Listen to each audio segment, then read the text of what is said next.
Hey everyone, this is Kenny or Kent or whatever you want to call me, and you're listening to The Other Show.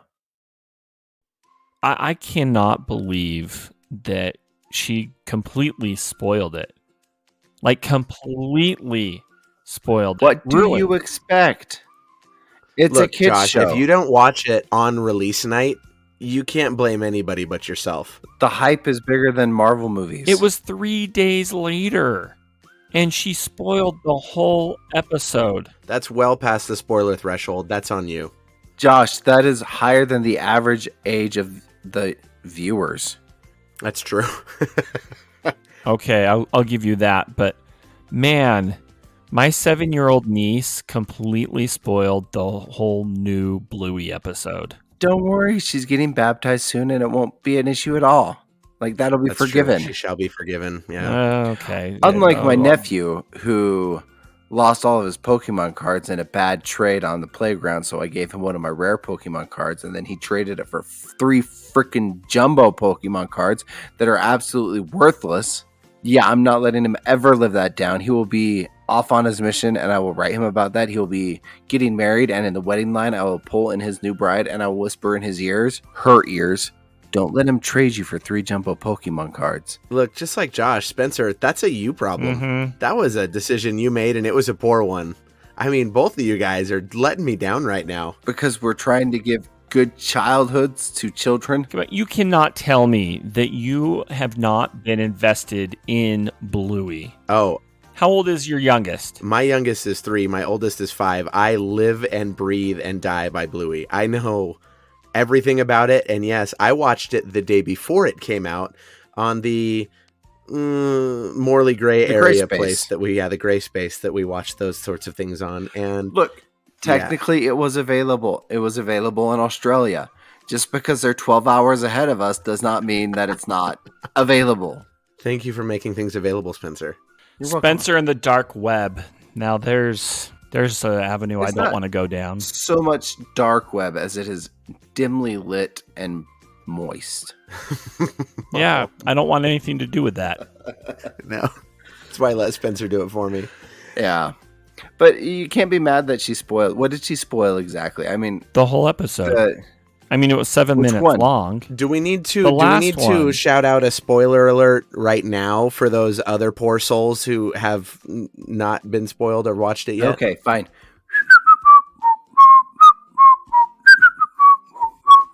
Spoilers.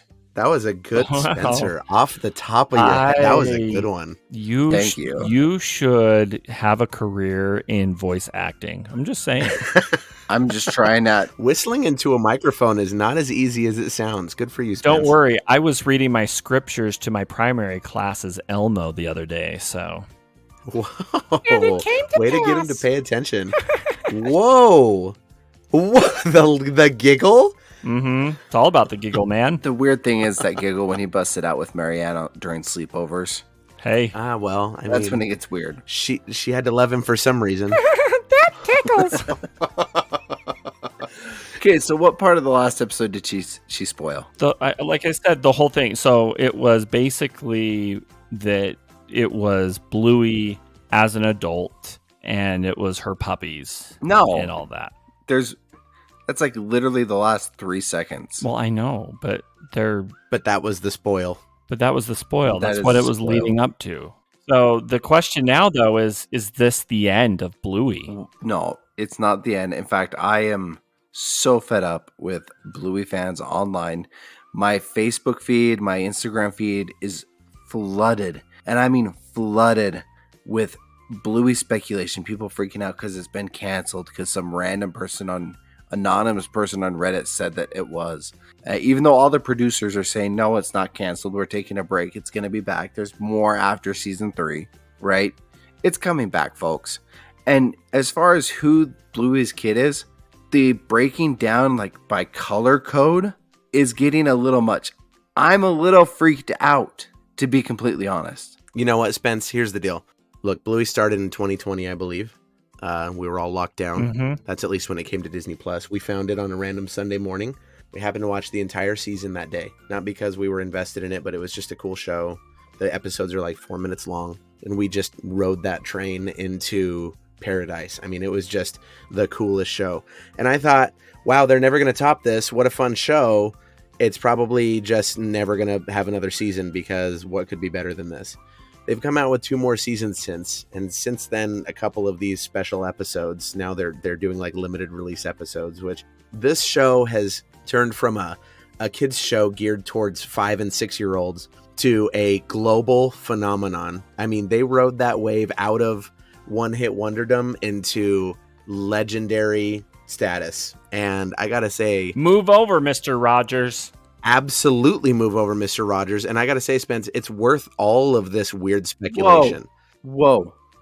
First off, I know Mr. Rogers. I grew up with Mr. Rogers. And dare I say, Fred would just pat on the side and say, there's a place on the bench for all of us. And he's got to move over to Okay. make that room, right? That's all Josh was saying. And I mean, Well, there was always he's room. dead, so it's pretty easy to push him over. So. He is dead. He is My dead. gosh, you're going to hell. Spencer, spoiler alert. I'm sorry. What? Spencer, did you know Mr. Rogers is dead? Oh, yeah, I've known for a while. I was in high school when that happened. Okay, just making sure. We weren't crushing your soul. You were in high school? Are you Yeah. sure? We all wore our cardigans that day. Are you sure? Because he died in what, 2002? When did you graduate high school? See, this is what happens when you claim to be an 80s If it was kid. 2002, Spencer was in middle school. Can tell you that. Now Spencer has to do the math. Middle school. Okay, it was middle school. 2003 2013. is when he died. Or 2003. Sir, I'm not good with numbers. That's why my wife is a math teacher, okay? And that's why I don't care about the color code of Bluey's kid. Because numbers make Look, zero Spence, sense. I don't to think me. it matters who Bluey's baby daddy is. The truth is that the fact that this kid's show that streams on Disney Plus after it releases in Australia has an absolute stranglehold over middle-aged people is the topic in and of itself. I mean, it's honestly impressive. I have no kids, and I love Right? Bluey. I recommend Bluey to adults without kids all the time. In fact, That's okay, Josh. There's nothing wrong in with fact, that. my car's name is Bluey. There you go. From before the show? No, I changed. So Yeah. it's named after Blue. Okay, Yeah, cool. because I sold my Mini Cooper so that we could get our new car, and so I took over my wife's Nissan Rogue, and it's a blue Nissan Rogue, so I named him Bluey, or Bluey. her Bluey, I should say. Again, a stranglehold. If I had a nickel for every time a blue dog overtook the American love and imagination and everyone thought it was a male, turned out to be a girl. If I had a nickel for every time that happened, I'd have 2 nickels, which isn't a lot, but it's strange that it's You know, happened that's twice. fair. I'm glad that I wasn't the only one. Bluey and Bingo. Oh, yeah. What's the other dog? No, Bluey and Blue. Blue's Clues? Oh, Blue. Oh my Blue's goodness. Clues. Oh Wait. my gosh. Its name is even Blue. I didn't even think about it. Wait, Wait, did you just learn Hold on. today? Josh, tell me your thoughts. yes, TIL Blue from Blue's Clues is a chick. I knew that Blue's Clues Blue was a girl. I thought that Bluey and Bingo were little boy dogs for a year. I had no idea. And so I guess I can't blame you. It's Josh, the for not Australian knowing this. accent, though, that kind of throws you off, right? Because Bluey does have kind of a deeper Australian accent, Sure. and we're Americans, so we don't understand accents very well. Eh, True. no, because the male like kid dogs on that show have a very distinct voice. It is lower. Well, than yes, Blue's. I mean, Like, you can yeah, tell. it is Spence, lower. little boys but- have high voices. All little kids sound the same. Here we are discussing the gender. This is what Bluey of does to cartoon you. dogs. This is Like, why this is what I'm talking Bluey about. is a phenomenon. The fact that we can sit here and we have to actually purposefully stop ourselves from talking about this for the next 45 minutes, it goes to show the absolute control it has over us, and I think it's warranted. I do. But Blue is a chick. Blue's a chick. Wow. This day has changed me. Speaking of Blue's Clues, we should talk all about how Steve, made a video to tell everybody he was alive and well and doing good. I mean, Well, because all the rumors were that like he had died, or like that took the world by storm as well. I mean, what is it about these blue dogs? Man, I don't know, you can never replace. now Steve was though. where like, it was at. Joe was okay. It was never as good after that. The new No. guy was like not that great, but no, it's all about Steve. I didn't even know that there were different hosts. See, that's what they wanted you to think. Yeah, it was Steve's cousin Joe. Poor imitation. took over. Have you ever thought about this though? Like with all the kids shows out there, like when you see, like Steve, and you see, well, I don't know if Blippi is a very good example. Just because I'm all about Blippi as well. I don't like that he replaced himself. I do like Blippi, but I'm like, when you learn about. Okay, see, we do have a problem. This is the first time I think I've actively disagreed. Hold with on, you. let Josh finish his thought. Then we can fight. Yes, thank you. Because with Blippi, like, I love what he brings to the table, but then when you Agreed. understand the background of Blippi and what he's done, you're like, oh. So are you gonna tell Google. us his dark I don't past? think I can without this Wait. becoming an E episode. The background. Okay, E for everyone. Yeah, you better Google it. No, Googling now. What did Blippi do? Where are the skeletons in Blippi's closet? Dateline NBC. What the? Yep. What? I'm just gonna read the title here of the first thing that happens if you Google "What did Blippi do?" Kids YouTube star Blippi regrets the viral video in which he poops all over his friends. He created comedy videos under the moniker of Steezy Grossy. So this was him in the What the heyday of YouTube, making shocking comedy video. By the way, I'm not defending this. This is just what happened. Making the like shock you comedy type videos before there were any standards of this type of entertainment, before advertisers, before any of that stuff. And I mean, yeah, it is gross. And the dude's, I mean, it's gross. But on the other hand, I don't know, guys. I don't know. I kind of don't care. I mean, Yeah, because I mean, as long as your kids don't know how to Google, you'll be pretty good, because Blippi it actually is entertaining. And I sit there and I watch his videos and I'm like, you know what? I could do that. Why can't I have my own YouTube kid show? right. Yeah. I mean, you absolutely could, and I might actually let my kids Yes, watch you. like, welcome to Walla's World. Woo! This is what makes Bluey so good, is I can actually watch Hey, Bluey kids, with my kids we're going to go to the bakery and today. enjoy it myself. We're going to eat some cinnamon rolls. I have two comments on Blippi. One of my little boys, one of his first words, and I don't mean like dada and mama, we're talking about first legitimate words, was excavator. Not truck, not little boy things, the word excavator, because Blippi, he doesn't mess around. He doesn't use words like digger to describe construction equipment. No, he uses all the real stuff. And guess what? My kid learned that. And that was something that was impressive to me. Yeah, you know what? Your kid says What? excavator. You know what my kid says? I can now ask her, guess what? And she says chicken butt. Good stuff. Chicken butt. I mean, good parenting. Yeah, And she probably screams that at the top of her lungs in the middle of church too, right? it's great. Get you out of That's every so meeting awesome. you need to get yourself out of. Shrieking chicken butt will do that to you. Mhm. But my other thought about it, and this is where I start doubting you, Josh, a little bit, Mhm. is when I see Blippi, the older episodes, because I don't watch Blippi anymore Mhm. because I don't like new Blippi. When he's doing his little weird dances and his weird voice that's obviously fake, which Oh is fine. yeah, It's a kid show. not a huge fan No, of the fake. That's one. not the issue. It's when he's doing it and he's at a place where he's got someone at whatever facility, museum, play place he's at, like showing him around. Mhm. The camera pans over to the person showing him around and they're just standing there like blankly staring at this adult man who's acting absurdly. And I honestly could not take the horrifying level of anxiety that it would give me to try and act in character in front of people like that. I couldn't do it. Have you met Josh? That's what I'm saying. I want to see Josh. I would love to watch you play that game. I could. Oh man, I could not. Walla and Walla's World. I mean, yeah, just put me anywhere and we'll have a party, man. Walla's World would be like the Pee Wee Herman for We children. don't want to of reference today. Pee Wee Herman either, do we? Right? Don't all of these guys have gross pasts? Yeah. And like, that's not. Just mentioning Pee Wee Herman gives Look, us an E. But here's the thing: where was he at? Where was he at? What do you expect him to do? Are we defending? You don't get to go to places like that when you're a child star. Are we defending Pee Wee here? Spencer is. The guy who doesn't like Blippi is defending Pee Wee Herman. I'm not. Walla of Walla's World doesn't. Choose your battles, Spencer. Yeah, Walla from Walla's World goes to Fremont Street. See, that actually would be kind of funny. Like, go to That would- go to like these like See? semi-risque like places. Everybody, look over here. This is a drug addict. Hey, you gonna share? This week on Walla's World, we're at Bourbon Street during Mardi Gras. I already got my How beads. did Walla earn his beads? Well, let me show you. Do you see this guy standing in the circle? If you pay him $5, he'll let you kick him wherever you want.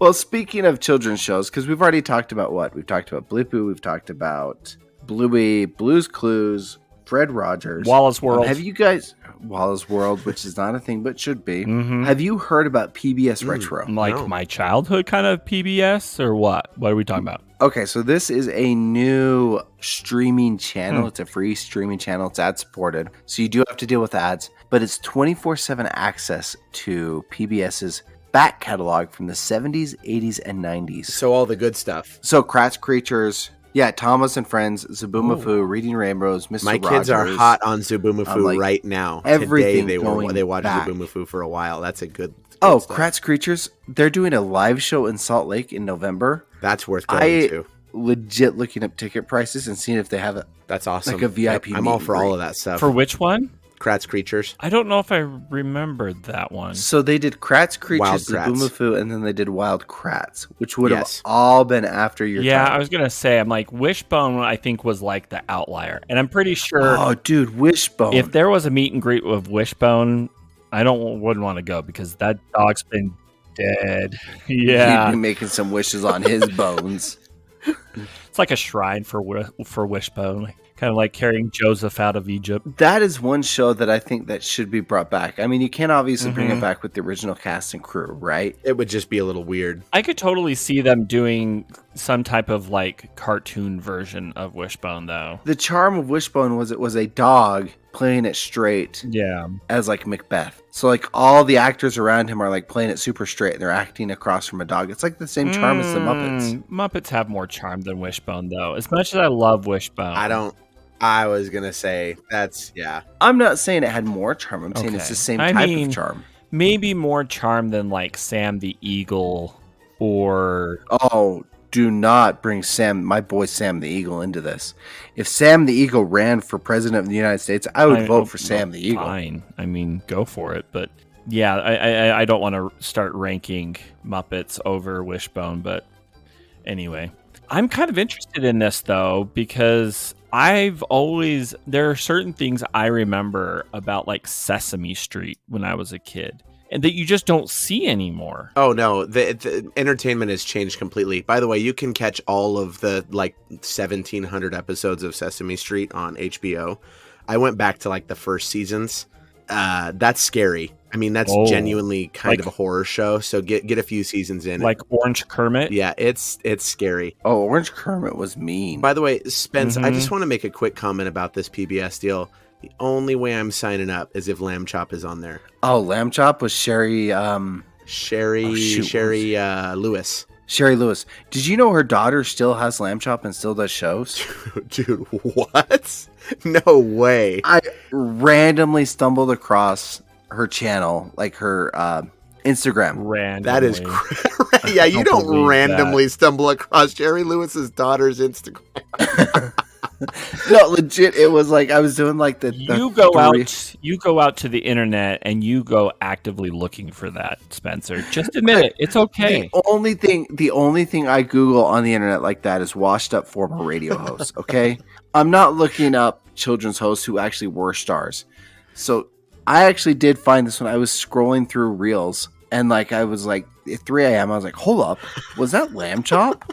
So like I'm doing the scroll back, and you can't find it obviously. So that I did search Lamb Chop puppet in my Instagram feed, and that's Okay, what I this is a found. safe It is a safe space. space. This is a I safe space. found out that her daughter is still doing Lamb Chop That shows is crazy. with Lamb Chop and Charlie Horse and Hush Puppy. Charlie Horse, man. Oh man. Charlie Horse was such a punk. Let me look back. This was in, guys, 1992. Those were the years. early 90s before the 90s 92 really became the 90s. When you had those 1980 values still kind of shining through. Right? Lamb Chop, I swear Lamb Chop must have replayed on TV, just reruns my whole entire childhood. Oh, yeah. Gosh, I remember watching that on sick days. Oh, yeah. After school, whenever I'd go to my grandma's. Man, this is exciting. So where do you find all of this, Spencer? So this is just on PBS or what? So this is on the Fast channel is what it's called. You can download this as a streaming channel, but they're going to be doing more. They're spinning off, from PBS Retro is the first one. But they're also doing PBS Food, PBS Living, PBS Documentary, PBS America, which are all just... Wait. PBS Food. What? Yeah, it's Julia Child? Yes, Julia Child. No way. I watched Julia Child when I was a little kid. Same here. Julia Child is their Bob Ross. That is crazy. That would probably be on PBS Art. See, this is where you should have let off on. Spence, you're unlocking something. Man, that was my childhood on Saturday mornings was Julia Child and Bob Ross. I understand Forget that about this cartoons. is a PBS service. PBS by default is free and it's ad supported. If they had decided to charge for this, people would pay through the nose to unlock their childhood again. Are you kidding me? Oh, unlock your childhood, and then as parents, these are all shows I know are good for my kid to watch. That's what I want to ask, though. That was my next question to you guys. Things have changed. If you look at a picture of Lamb Chop, that is a weak puppet, man. I'm all for Lamb Chop. I have great memories of it. But looking at that now, I wouldn't watch a show that had that arts and crafts puppet on there with this weird lady. This is something that I don't think today's kids, these kinds of shows would play very well with the audience of the 5 and 10-year-olds now. What do you guys think? Well, that's why the Muppets struggle so much. Well, I mean, besides Disney doesn't know what to do with the Muppets. I mean, Disney doesn't know what to do with them. But generally speaking, kids do not understand the concept of Muppets. Right. I think it's kind of that same thing with Lamb Chop and obviously Sesame Street because they're Muppets. That's interesting. I mean, I feel like we've shifted a little bit. That was all there was. This was prime kids entertainment back in the 90s. Well, we could say 80s, 90s.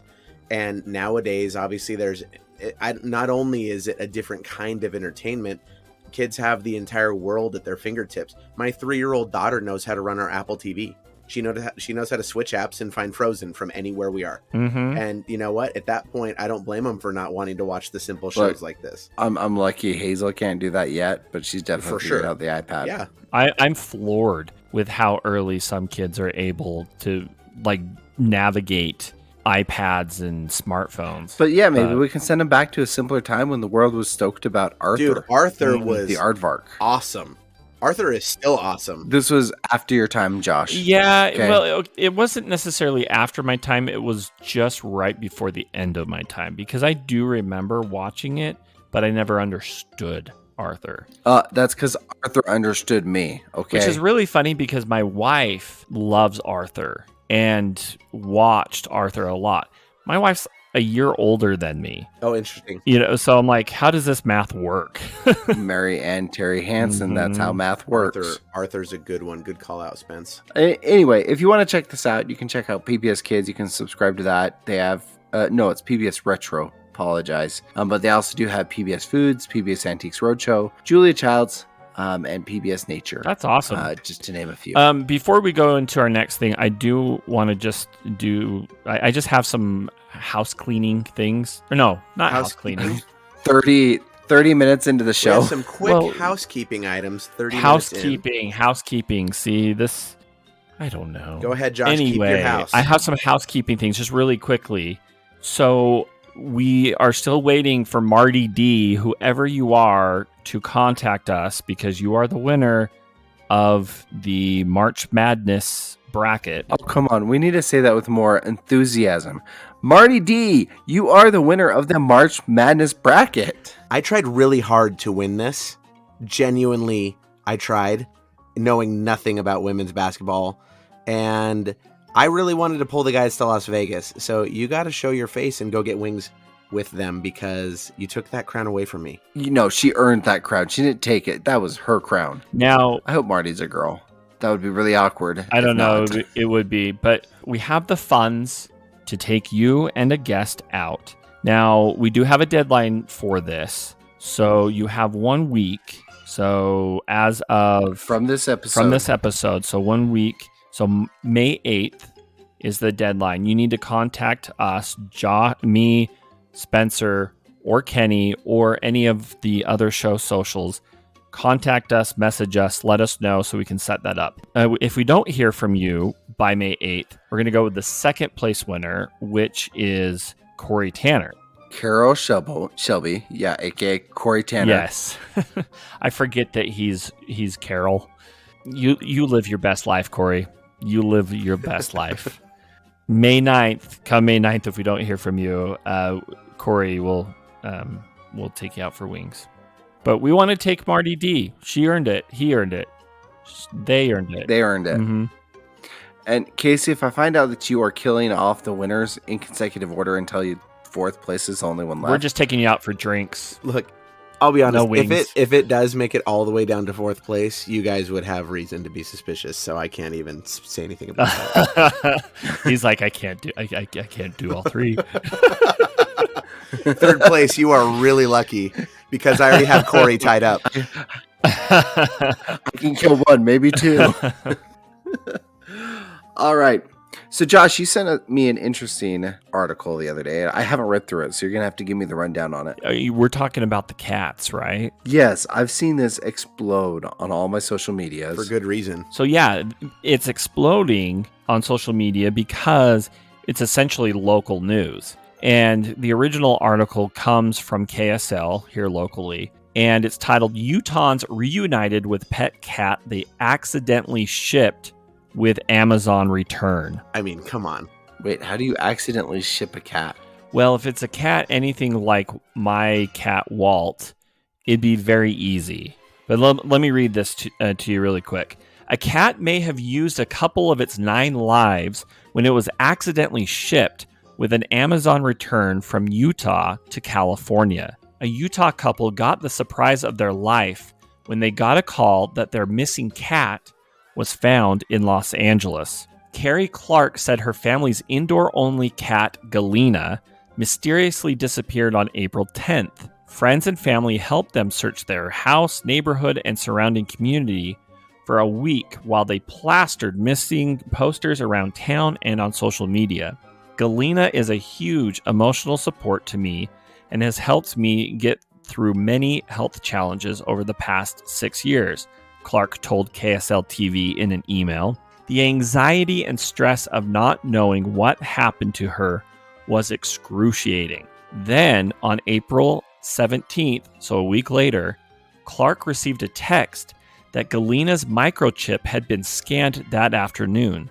Immediately after, imagine Clark's surprise when she received a call from a vet in California. I didn't believe her at first and thought it was a prank, Clark said. The vet told Clark she had her beloved cat, Galena, who was found inside of an Amazon box alongside 5 pairs of work boots. I ran to tell my husband that Galena was found, and we broke down upon realizing that she must have jumped into an oversized box that we shipped out that previous Wednesday. The box was a try before you buy and filled with steel-toed work boots. Ultimately, Galena was trapped in the box with the Amazon return packages for 6 days without food or water. 6 Wait, days. 6 days? Mhm. That box must have Yep, smelled and it so must have bad. had know. marks on it. And do you think that they were able to return those boots? I'm going to go with the boots return policy had been voided out because of what had been done to them. First of all, that's incredible. Well, and it says that an Amazon employee rescued the cat from the box when she found it in the California warehouse, and she took care of the cat before dropping Galena off at the vet the following day. First question, how much poop would come out if you opened a box at your shipping warehouse and a cat sprang out and probably latched itself onto you? I would soil my work pants. Oh, of you, not the cat. Yeah, no, not the cat, of you. Yeah. Oh, I don't know. The family packed up and drove the 10 hours back home to Utah, went to go pick up the cat. Clark said there were multiple miracles that allowed Galena to survive the journey in the Amazon return box. When you say Amazon return box, that honestly sounds a lot more like foreign, like The Amazon River return box, because it went on like this grand adventure. I feel like that's a movie in the making. Homeward Bound 5. Yeah. Amazon return. And you know the way that the current Hollywood industry is, that can't be voiced by Aquafina or Yeah, Chris Pratt. that's actually pretty fair. Mm-hmm. That's a good point. Aquafina, you're right. My first question about this whole situation is, first of all, kudos to the cat for being alive. That's awesome. It would have been a much sadder story had that not been the case. Yeah. So I actually looked at the pictures in this article. The box is about the size of the size of a mini fridge. So not a small box. It's a pretty big box. Mm-hmm. And it had 5 pairs, so 5 boxes of steel-toed boots inside of it. So there was some extra room, but say the cat jumped in, they flipped the lid of the box over, and they taped it up. I mean, that in and of itself is the beginning of a movie. Like, absolutely right there. But how did that cat not flip out, whine, cry, scream, scratch, do whatever inside that box? Maybe, look, that's what I want to know, is how they didn't realize this cat was in there right when it happened. Are you a cat owner? Look, no, and I understand that some cats can go in there and just relax, but I also know that cats I have had would not have done that. I have 4 cats. 3 of them would not do it, but one is dumb enough that she probably would be just fine. I think it's a grand adventure. But that cat, I'm pretty sure, has brain damage. Yeah, see, and Walt is the same way. Like, today, Walt was trapped in my closet for a couple hours. He constantly gets stuck in closets. Like, I think we had him stuck in a closet for... Telling me Walt needs to come out of the closet. We've been waiting. We've been encouraging. We want him to live his best life. You want to support him, yeah. He loves to just explore. And the thing is he's not very loud when it comes to being trapped behind doors or whatever. Sometimes he is, especially if he knows that he's missing out on being with people, because he's such a people cat. So that's when he'll get noisy. But he loves boxes. He loves climbing into them. And he could be very content just being in one. So, yeah, I mean, I could see it. But yeah, there are some cats that would totally freak out at the same time. So, perfect storm, I guess. That is wild. Yeah, no, I know one of our cats would be just fine. The other 3 would freak out. Anyway, to bring us home, I do have one last quote. And I really wanted to get your input on this one, Casey, let's hear it. Because you are such a Swiftie. And this is from the Pet Shop Boys. So Neil, tenant of the Pet Shop Boys, claims that Taylor Swift doesn't have any famous songs. The exact quote is, Taylor Swift sort of fascinates me as a phenomenon because she's so popular and I sort of quite like the whole thing. But then when I listen to records, for a phenomenon as big as she is, where are the famous songs? What are Taylor Swift's Billie Jeans? I mean, we could make a total like public post about this and have people name what is Taylor Swift's Billie Jean. That's a good idea. I'd like to hear different people's opinions on her one song. I mean, Michael Jackson obviously had numerous hits, but maybe Taylor Swift's one song. That'd be interesting to hear. Blank Space, maybe? Shake It Off. Shake It Off. Yeah, Shake It Off, I think, would probably be the most famous one, but I don't know any of the new. Yeah, Love Story. I don't know any of the new stuff. Love Story. To be honest with you, I have qualms with this. One, I don't know if he was misquoted, if this was just a hot headline that they wanted to take, or it wasn't the whole story. Saying that she doesn't have any famous songs is just not correct. I don't care if you like Taylor Swift or not. I don't care if you think her music is great or not. She is undoubtedly famous, and I mean, if you can have a world tour the way she's been doing and gross the amount of money she's been grossing, the fact is that people know who she is and they support her. That said, it's a good comparison to compare her to Michael Jackson, because here's the deal, guys. This is my hot take. I don't think that anybody will ever be famous in the same way that some of those greats were in the past. And when I say in the past, I don't mean in the 50s and 60s. I'm talking about Michael Jackson, and we're talking like 80s and 90s type famous. It was a different phase of the world. Yeah. You can talk all you want about, and again, this is coming from a non-sports guy, about who the greatest basketball player is of all time. But no matter what records are broken, no matter who wins more championships, Michael Jordan will never, ever be dethroned from that position. He's always going to be the GOAT. Not because he had all the records and scored all the points, because of what was going on in the world, because of the way people consumed media back then. Same with Michael Jackson. Because he pushed off? Yes. Same with Michael Jackson. Horribly. Michael Jackson's incredibly famous all around the world. I was living in Brazil when Michael Jackson died, and you would have thought that the Pope. Yeah, you would have thought the Pope himself had died. I was in Argentina. I was on my couch eating KFC. It was unbelievable. I probably may not have even noticed if he had died if I was in the United States. In Brazil, it was a dark day. Oh, I can tell you exactly where I was at and what street I was on, because like the whole tone of the village I was in. It's unbelievable shifted. the level of notoriety these guys have. And this is, I understand, moving away from Taylor Swift and probably much more deeper and serious than you guys wanted to go with this. But the truth is that I think that there's a time and a place for stuff like this, and the level of fame and the way that people consumed their media back then was a little bit different than it is now. You could go to the store and buy your Michael Jackson CD, and you had to choose that CD over 27 other ones because you had enough money for one CD. Now, you don't need to limit yourself. You can like whoever you want, whenever you want, and it doesn't cost you a thing. I think you're also on onto something there with limiting yourself and like availability. Back then you had one album, and that album was your album for absolutely years. And there was one signature song from each album. Now when you're walking around, you can have the entire discography at your fingertips. Exactly right. You could be jumping through all of her songs all at once.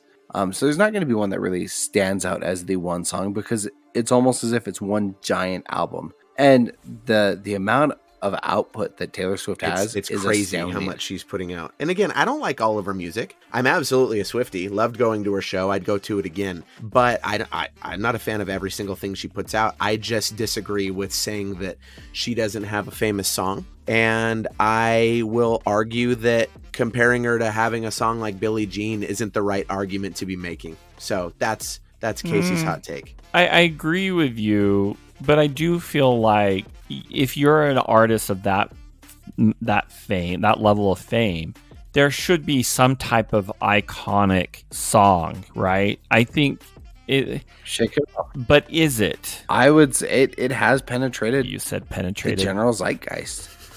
Gosh dang it, Josh. You just gave us an E. That's all I'm saying. She's going to have a lot more songs, and I can't believe I'm defending Taylor Swift. I'm by no means a huge fan. But let's look at the Beatles. Do you know how long the Beatles were active? Was it like 5 years? That's shorter than I 10 thought. years? Okay, yeah, it was like, what? 10 years. Holy cow. 13 albums in 10 years. Taylor Swift's first album came out in 2006. She's been doing this for almost 20 years. Since she was a teenager, yeah. That is crazy. There's just a lot more time and a lot more albums and a lot more songs I have go to across. make a quick look. Here's the deal. You invited me into this, Spencer. I'm gonna finish it. Josh, you say, why doesn't she have the iconic song? What I have to argue is when I was at her show, it's called the Eras Tour, and the reason it's called the Eras Tour is she goes through each one of her albums, and a lot of her albums vary in 11 albums to the Beatles 13. a lot of her albums differ in genre. Some are country, some are pop, some are folky, some are other things. The fact that you can have an artist with that diverse of a catalog and have people sing every single word to every single song means that I would argue that she actually kind of transcends the need for one specific iconic song. It's kind of remarkable how well people know all of her stuff. Now, I get that those are her fans, but you can't really say that of all artists. No, I'm Tell going to me. push back on that because I'm not a fan. Like, I wouldn't consider myself a fan. I'm never going to buy an album. I have no interest in actively seeking out her music at all. But I probably could sing along with a couple of those songs. Yeah. And I bet you anything, Josh, you could sing along with a couple of The those songs. Shake It Off, yeah. I think that's really the only one I can think of, which very well could be that one song. I bet you could sing along with Love Story as well. I would I bet don't know. if it was on. I bet you he could. I bet he belts it. I'm Now I trying to wanna think hear of it. which song that is. I'm the Spencer one. obviously can't sing along to it, so. No. I can't sing. If the song was playing, I I probably don't know. could. It's an interesting conversation, though, because I would like to know what other people's opinions are on not just Taylor Swift, but hits in general, because the way we consume music now has definitely changed. just, this conversation, I'm just thinking of all the money I wasted just to be able to have my own copy of The Promise by Win in Rome, right? Absolutely. Like back in the 90s, I mean, I paid good money just for that one song. Yeah.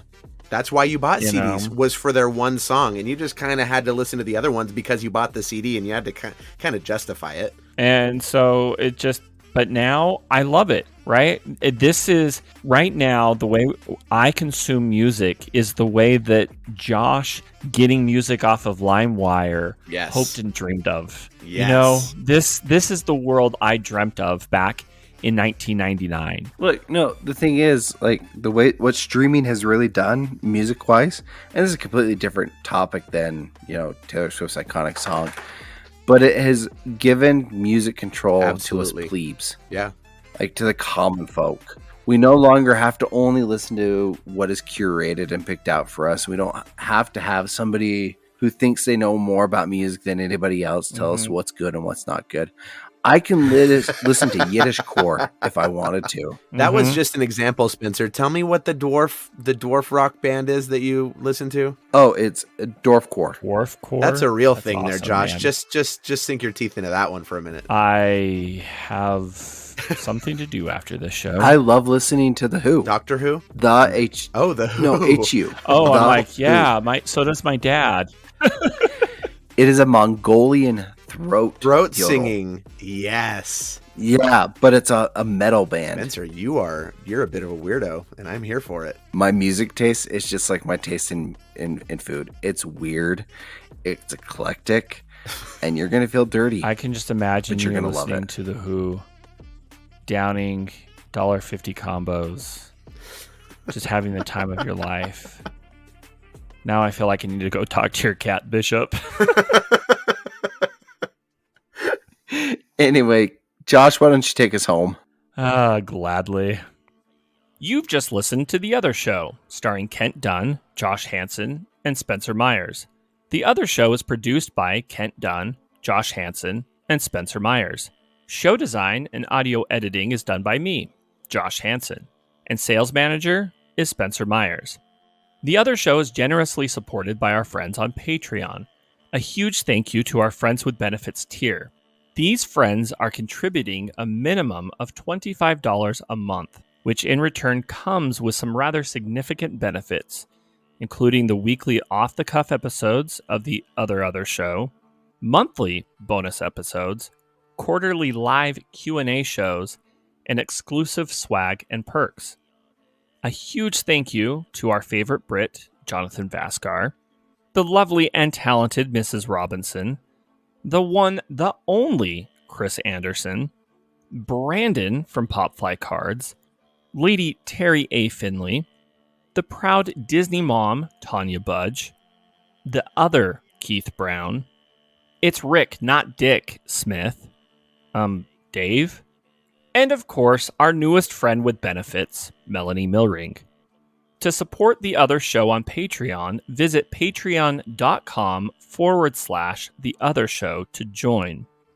Please rate, review, and subscribe to The Other Show on Apple Podcasts, Spotify, iHeartRadio, YouTube, or wherever podcasts are found. Follow us on Facebook, Instagram, and X. To better connect with us and other fans of The Other Show, join our Facebook group, The Other Group. For past episodes, links to our other shows, and to shop for show swag, visit our website at theother.show. And remember, when you're not listening to me here on The Other Show, you can hear me on my other show, The Party in the Back. You can hear me on my other show, Bacon Cell.